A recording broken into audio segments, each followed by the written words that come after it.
ध्यान से सुनना, फिर उससे आप लोगों को क्या समझ में आता है क्लास में मैं आपसे पूछूंगी, आप बताना है ना, उससे पता चलेगा आप क्लास में ध्यान है या नहीं है ना। चलो मैं आपको कहानी सुनाती हूँ, है ना।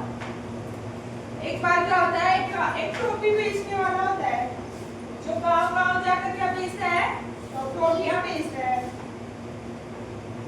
तो उसने भी खुद ने भी एक टोपी पहन रखी थी सर पे, है ना। वह उसने खुद ने भी एक टोपी पहन रखी थी। तो वह एक जंगल से होकर गुजरता है। तो जंगल से होकर गुजरता है तो एक पेड़ के नीचे क्या करता है, आराम करने के लिए रुक जाता है। और उस पेड़ पे क्या थे, जिस पेड़ के नीचे पास वो रुकता है ना, नीचे छाया में, उस पे बहुत सारे बंदर थे, है ना। पेड़ के ऊपर बंदरों ने देखा कि जो टोपी बेचने वाला है ना, वो पेड़ के नीचे रुका ना छाया में, तो उसको क्या आ गई, नींद आ गई। तो पेड़ पे जो बंदर थे उन्होंने देखा कि टोपी बेचने वाला तो क्या हो गया, सो गया। और उसने क्या पहन रखी थी, टोपी बेचने वाले ने एक बहुत सुंदर टोपी पहन रखी थी। बंदरों को एक शरारत सूझी, बंदरों को दिमाग में क्या आई, एक शरारत आई। बंदर नीचे आए और टोपी लेकर बेचने, बंदर नीचे आए, है ना, और टोपी ले ली, है ना, टोपी लेकर चले गए।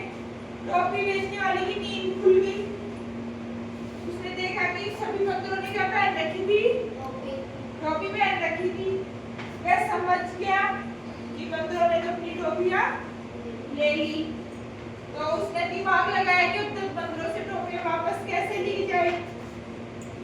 उसने अपने सर से टोपी उतारी और उसे फेंक दिया, टोपी को फेंक दी।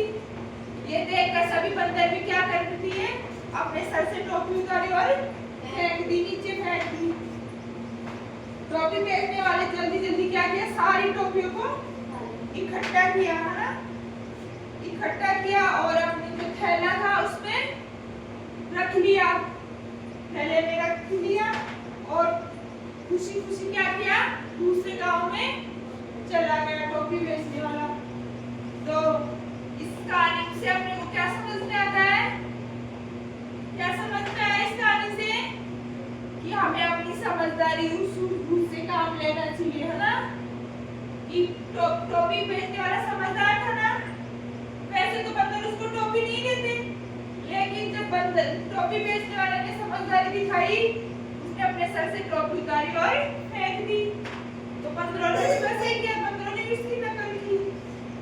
तो अगर आप लोग भी अगर समझदारी और सूझबूझ से अपनी जिंदगी में कुछ काम करोगे तो उसमें कभी असफल नहीं होगा, ही समझ में।